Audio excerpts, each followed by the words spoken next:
California kills its high-speed rail. The 2020 Democrats face some campaign troubles, and Ilhan Omar escapes culpability once again. I'm Ben Shapiro. This is The Ben Shapiro Show.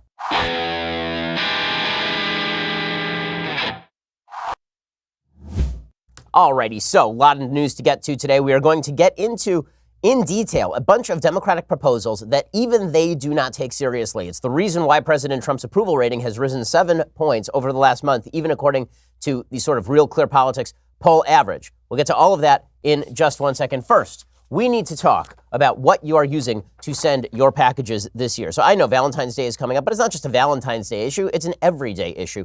What are you going to do every time you need to schlep your boxes down to the post office? Well, instead of doing that, what you could do is use Stamps.com. Postage rates have gone up again. Thankfully, Stamps.com can ease the pain with big discounts off post office retail rates. With Stamps.com, you save 5 cents off every first-class stamp and up to 40% off priority mail. That kind of savings really does add up, especially for small businesses. Plus, Stamps.com is completely online, which saves you time. No more inconvenient trips to the post office. Stamps.com automatically calculates and prints the exact amount of postage you need for every letter or package you send. You're never going to overpay or underpay again. Stamps.com brings all the services of the U.S. Postal Service directly to your fingertips, and they make it really easy. They send you a free digital scale that automatically calculates the exact postage you need. You can buy and print official U.S. postage for any letter, any package, any class of mail. You print it right out there onto the package or directly onto a sticker or onto a piece of paper that you can tape to the box. Stamps.com saves you time and money. That's why we use it here at the Daily Wire. Right now, our listeners get a special offer. It includes a 4-week trial plus free postage and a digital scale. See for yourself why over 700,000 small businesses use Stamps.com.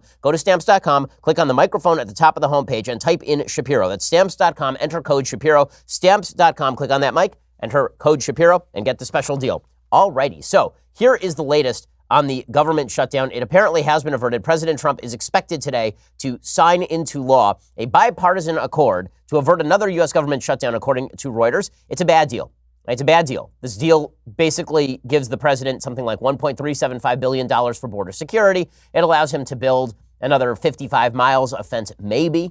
It's not what he was looking for. It's actually less money allocated to border security than was allocated to border security in the original budget that was proposed by Democrats back in November that President Trump turned down. Now, the saving grace is that President Trump is likely to declare under 10 U.S.C. 284 that drug corridors must have additional fencing built, which he can do. He can have the Defense Department mobilize and redirect funds for that purpose. He's likely to do some of that. He's also illustrated that Democrats are full-scale crazy on the subject of a border wall.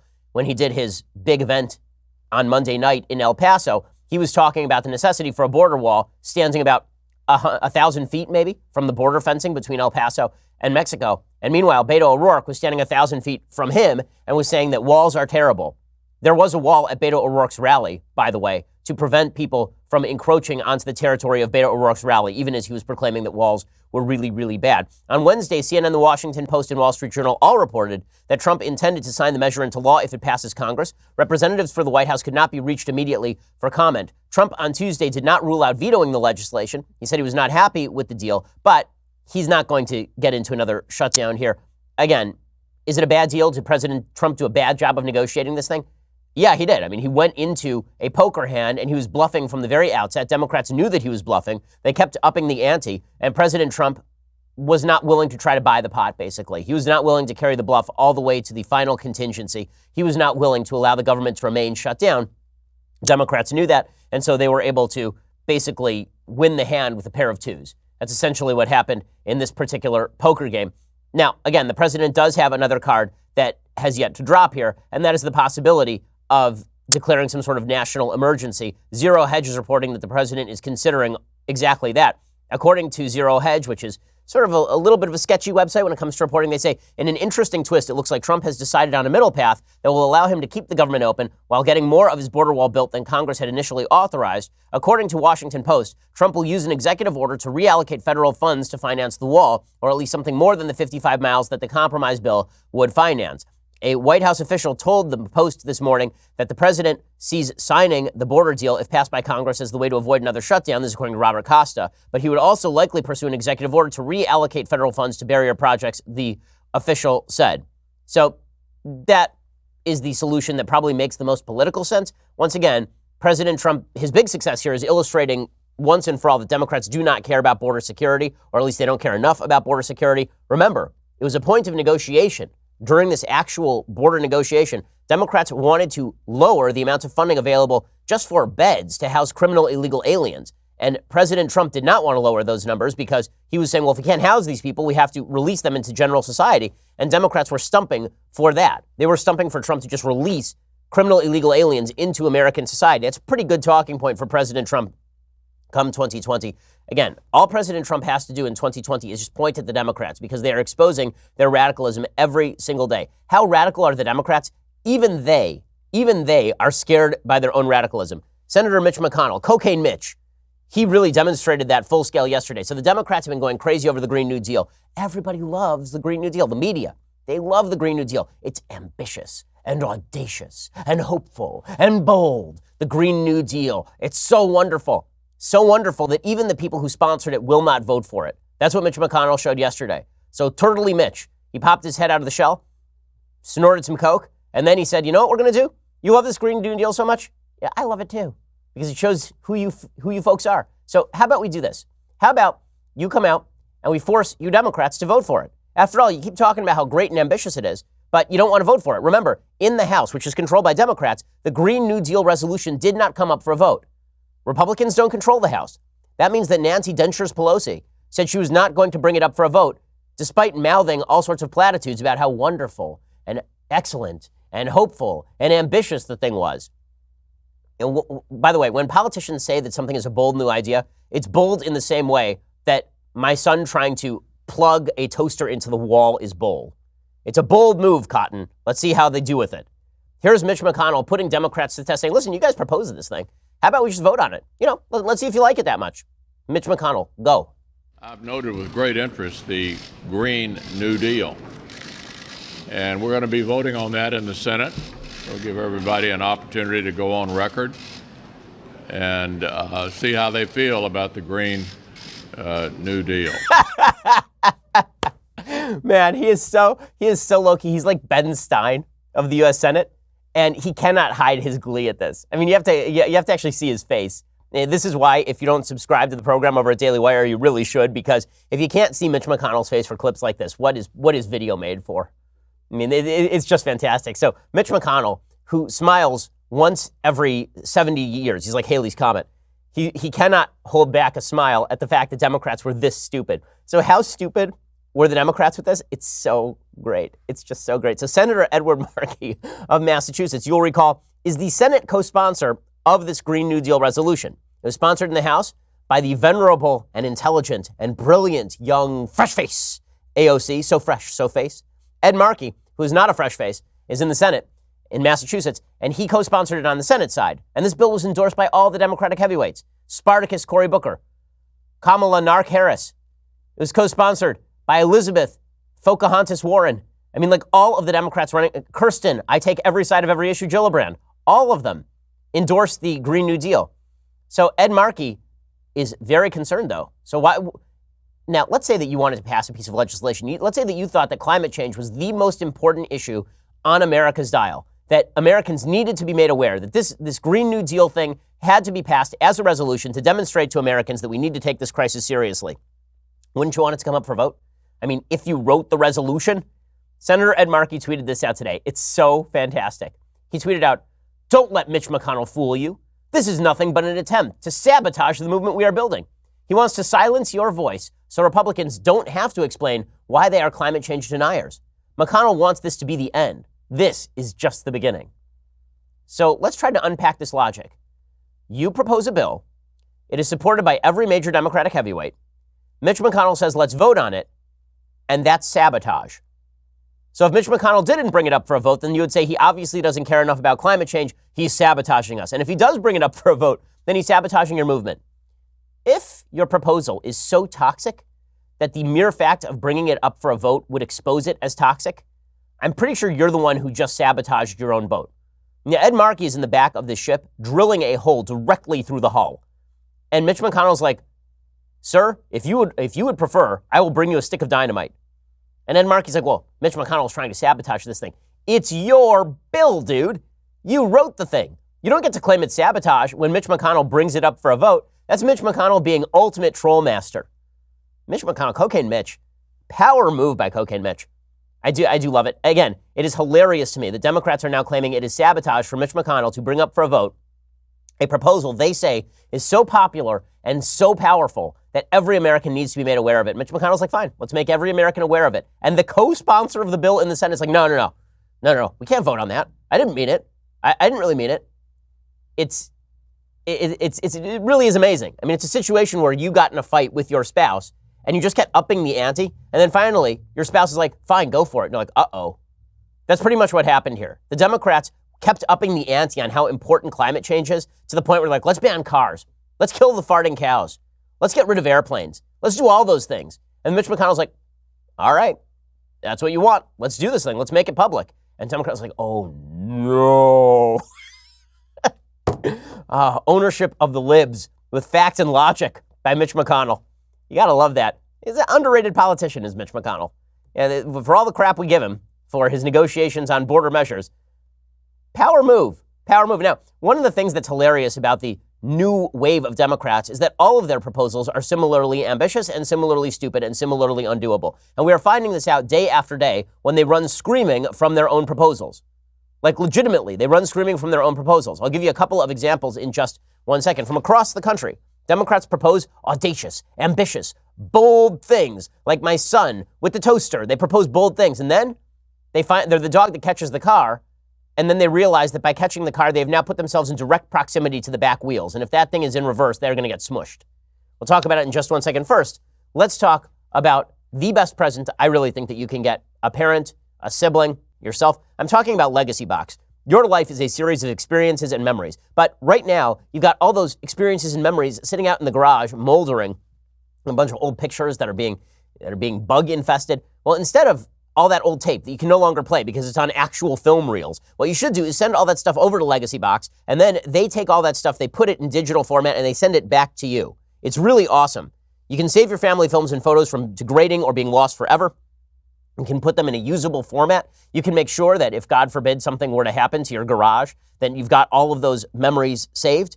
You can ensure your family history is preserved forever. Send your Legacy Box filled with old home movies and pictures. They do the rest. They professionally digitize your moments onto a thumb drive, digital download, or DVD. They have easy-to-follow instructions and safety barcodes included for every item, so you can track every item as it goes along in the process. You get all your original recorded moments back, along with perfectly preserved digital copies, and you get personalized updates every step of the way, receiving up to 12 personalized email updates every time that there's an issue. There's never been a better time to digitally preserve your memories. Visit legacybox.com today to get started. I really think it's a deeply important thing. It's not just a great gift. It's an important thing because your life is your memories. Plus, for a limited time, they are offering my listeners an exclusive discount. So go to legacybox.com/Ben and get 40% off your first order. That's legacybox.com/Ben. Get 40% off today. Start preserving your past. Make it available for your kids. I mean, it's really important stuff. Legacybox.com/Ben. Use that /Ben. Get 40% off your first order. Okay, so how unrealistic are Democratic plans? Democratic plans are so unrealistic that first, here's usually how this math works. Usually, some Democrat proposes something insane and stupid. Then the saner Democrats in the room go, oh, that's a bad idea. But then the crazy Democrats gain the momentum, and then the sane Democrats start to embrace the crazy. They start to embrace the crazy. And then they realize after trying this thing for a couple of years, it's totally crazy and they abandon it. This is how a lot of Democratic plans end. So, for example, in the state of California, we have a governor. His name is Gavin Newsom. He's basically a living Ken doll with all the brains that come along with it.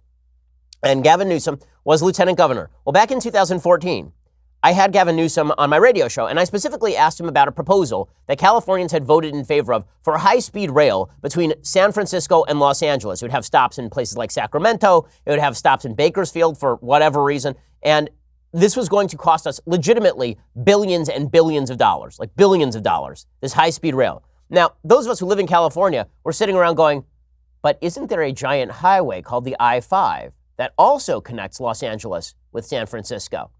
And the answer was yes, there is a giant highway called the I-5 that connects all of these various cities. But it was very important that we build a high-speed bullet train in one of the most sparsely populated areas of California, that giant corridor where no one lives except for Bakersfield and Fresno, between Sacramento and Los Angeles. Deeply, deeply important to spend billions of dollars on that monstrosity. Well, I asked Gavin Newsom about this all the way back in 2014. So now, 5 years ago, I asked him about this. And he said at the time, yeah, this is a really dumb idea. We shouldn't do it. Are you pro or against the train, especially given the fact that the Californian public, which approved the train in the first place, now has reneged and no longer likes the train? Yeah, I think I'm where the public was and is. I would take the dollars and redirect it to other more pressing infrastructure needs. And I am not the only Democrat that feels this way. And I got to tell you, I am one of the few that just said it publicly. Most are now saying it privately. Right. He said it publicly. And then he immediately backtracked because the train was already off and running. We were already going to do the train, man. Jerry Brown, our governor, who is 1,000 years old. He's actually, I think he passed away, sadly, about 10 years ago. And they've just been wheeling him around ever since and then playing a tape of Jerry Brown from behind his head. And so every so often, he sort of nods off in the middle of press conferences like, oh, I love the train. It's a great train. Well, Jerry Brown made the train super popular among Democrats, and then Gavin Newsom embraced it. He was like, yeah, the train's great. I love the train now. And he completely flipped on it. It was a big story back when he was running for governor that he'd flipped on the train. Well, now Gavin Newsom has flipped back on the train because it now turns out that this was a stupid idea in the first place. So in a second, I'm going to get to that. Gavin Newsom, the new governor of California, said this during his first State of the State speech. He surprised listeners by announcing he would put the quest for high-speed rail connecting San Francisco and LA, championed by his predecessor, far on the back burner. Instead, Newsom offered a consolation prize, high-speed rail between Bakersfield and Merced. Oh, yeah. Glamour. Get on that high-speed rail with your cocktail, the love train. That's what I'm going to do. I'm going to drive my wife over to Bakersfield, and I'm going to say, you know what, honey? Let's take a romantic trip to Merced. That's what we're going to do. We're going to spend billions of dollars for a high-speed rail between two cities that, unless you live there, these are not tourist destinations. Nobody in New York is like, you know what? Summer vacation. What do you say we go to Merced? Okay, these are not places where they're not even destinations in California.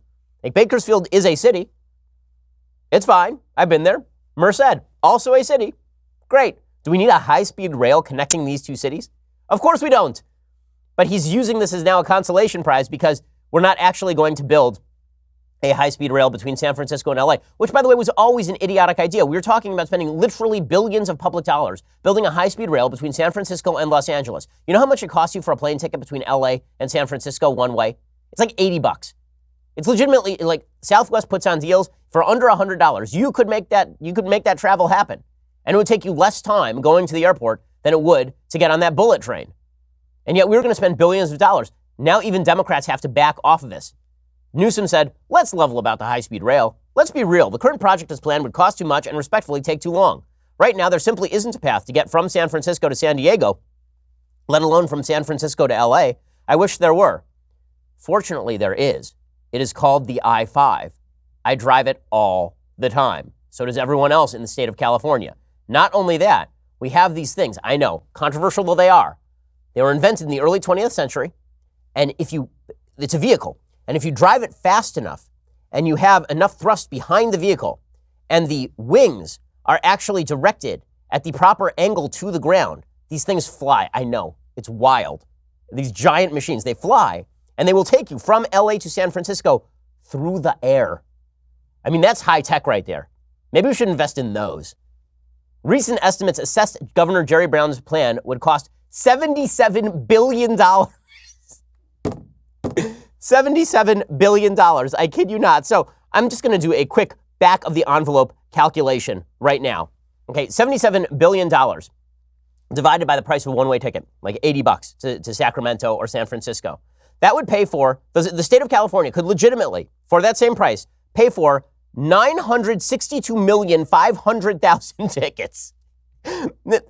Really? They could pay 962,500,000 tickets, okay? Which there are about 50 million residents in the state of California. So let's divide that. So that means that we could pay for 19.25 one-way tickets for every person living in the state of California.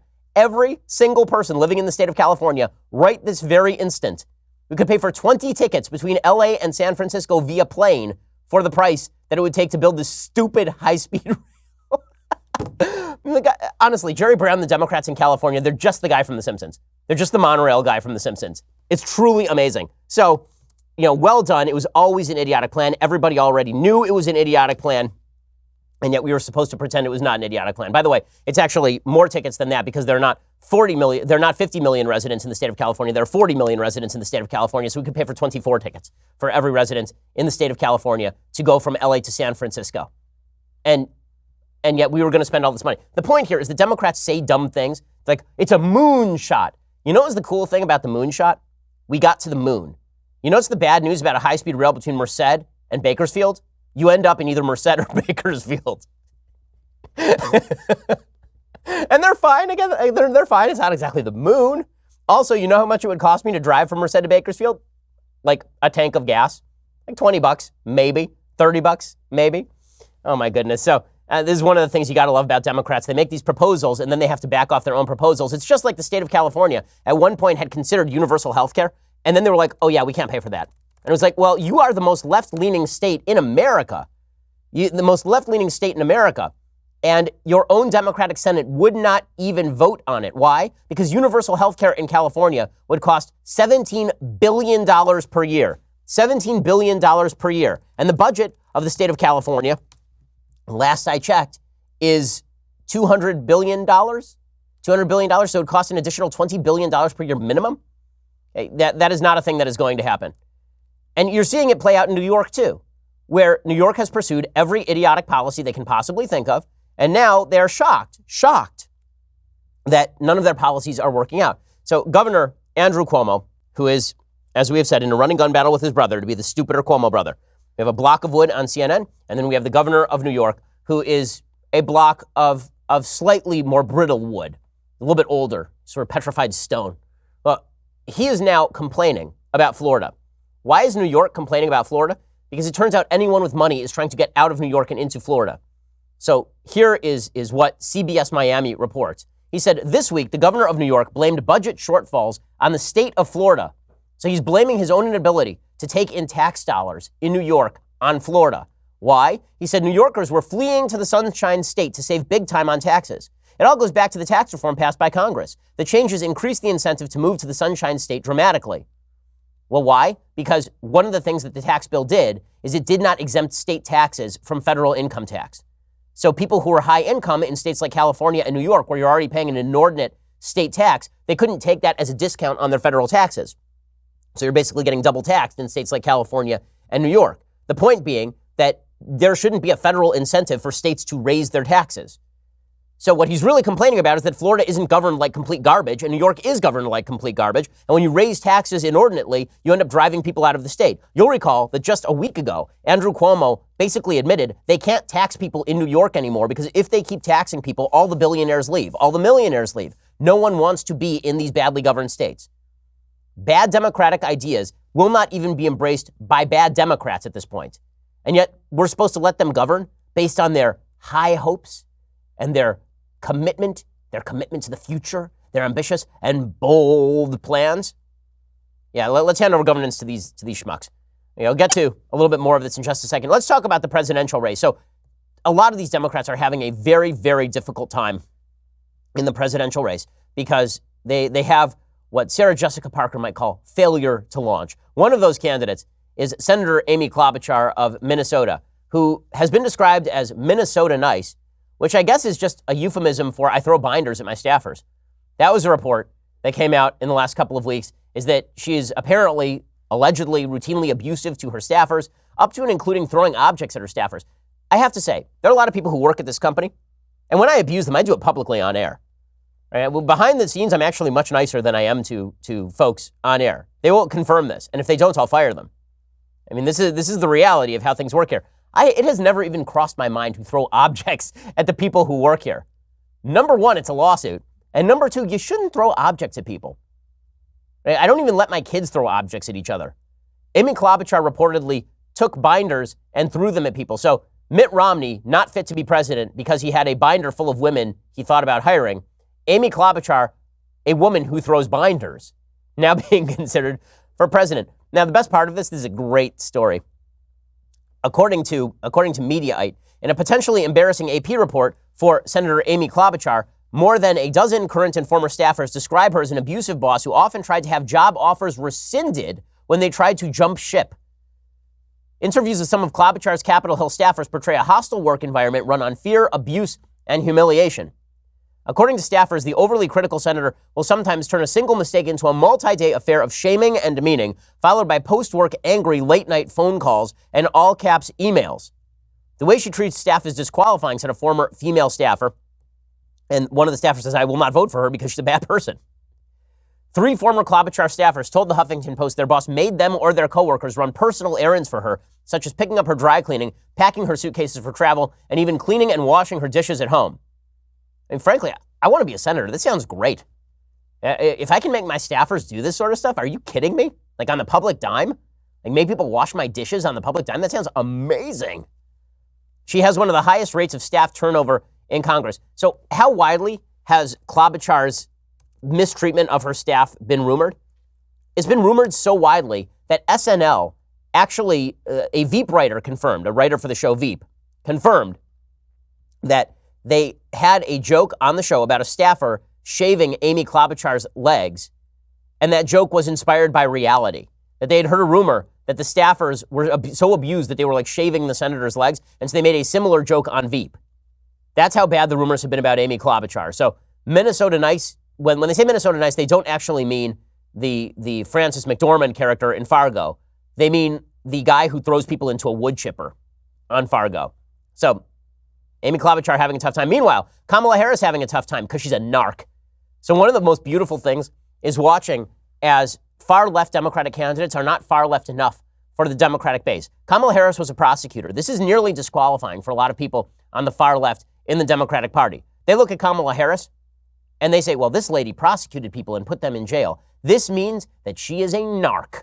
And so we can't let her anywhere near the halls of power. We need the people who say they want to disband ICE, who say they want to defund the Department of Homeland Security. Meanwhile, Trump is back there just twiddling his thumbs going, this is great. Keep going. Please, more. Do it. I won't say what other context Trump may have said such things in. In any case, Kamala Harris, this is a bad story for her. Now, this would be a good story for somebody in any normal time. In any normal time, this story about Kamala Harris would be a non-story. It would be actually a point in her favor for moderates. But in the modern Democratic Party, it is a point against her. According to CNN, Kamala Harris supported a 2008 San Francisco policy that reported arrested undocumented juveniles to ICE. Oh no! Law and order? Kamala Harris supported if a 17-year-old illegal immigrant killed someone, reporting them to ICE? I'm sorry, she's too moderate for the modern day Democratic Party. According to CNN, as District Attorney of San Francisco, Kamala Harris supported a city policy that required law enforcement to turn over undocumented juvenile immigrants to federal immigration authorities if they were arrested and suspected of committing a felony, regardless of whether they were actually convicted of a crime. Harris sided with then-Mayor Gavin Newsom in a political fight over San Francisco's status as a sanctuary city that split the city's municipal government, with the mayor's office supporting the policy and the city's elected board of supervisors opposing it. So Kamala Harris is too much of a narc for the Democratic base.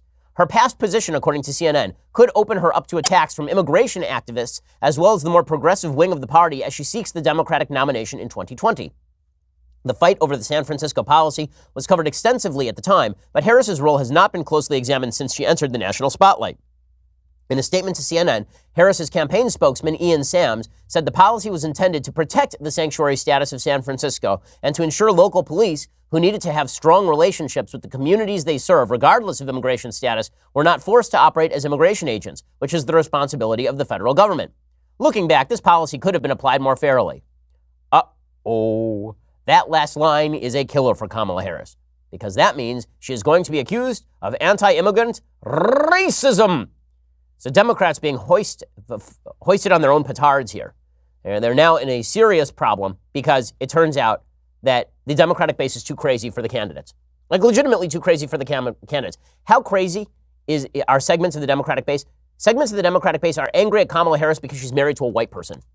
Really. She was asked specifically in an interview why she was married to a white man.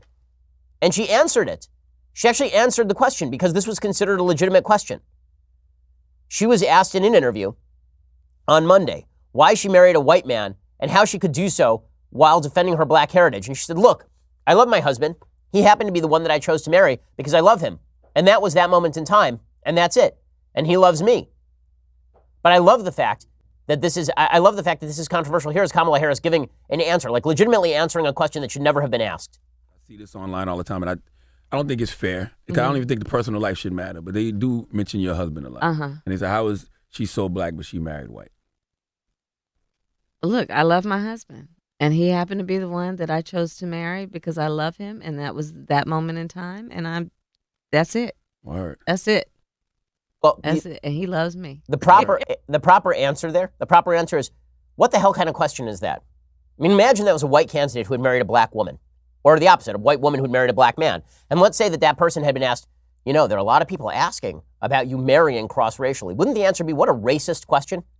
We live in a free country where I can marry whomever I damn well please and color shouldn't matter. Wouldn't that be the proper answer? The fact that Kamala Harris has to take that question seriously is a demonstration that our politics is full-scale broken, that intersectional politics is evil. That question itself is an evil question. Why did you marry a white guy? How disgusting, truly. Okay, in a second, we're going to get to other problems that the Democrats are having with their own base.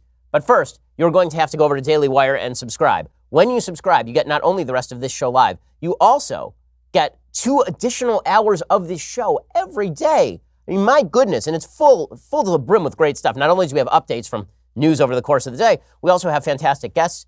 I mean, we've been averaging basically a senator a day on the show. We have all sorts of wonderful material that you won't get if you just listen to the podcast itself. And when you subscribe, you get access to that commercial-free behind the paywall, which is pretty great, on demand. You have thousands of people who watch it live as subscribers. And during the breaks, I sometimes take questions as well, so you can interact with me, which is a cool thing. So go check that out. Also, when you subscribe, you also get the extra question in our Sunday special. For $99 a year, by the way, you get all of this. $9.99 a month or $99 a year. For the $99 a year, you also get this, the Leftist Tears Hot or Cold Tumbler. Notice it says leftist, not liberal. I get a lot of questions about this tumbler. Aren't you being discriminatory? No, leftists are terrible, and leftism is terrible. Liberalism are just people with whom I disagree. Leftists are people who want to shut down the debate and or nationalize all industry. In any case, go check all of that out. Also, as I say, subscribe to YouTube and iTunes so that you can get the Sunday special, which, by the way, available a day early on Saturdays for our Daily Wire subscribers. This week's Sunday special, Daniel Krauthammer, the son of the late Charles Krauthammer. Here's a little bit of that. This Sunday on the Ben Shapiro Sunday special, we're hosting Daniel Krauthammer, the son of Charles Krauthammer. I'm very glad to be on with Ben. We'll be talking about my father, Charles Krauthammer, his last book, The Point of It All, his life, his writings, and his legacy. Okay, so it is totally a worthwhile listen. We talk a lot about Krauthammer, who I think was one of the seminal figures of 20th and 21st century conservatism. So go check that out and leave us a review over at iTunes and YouTube. That always helps us. We are the largest, fastest growing conservative podcast and radio show in the nation.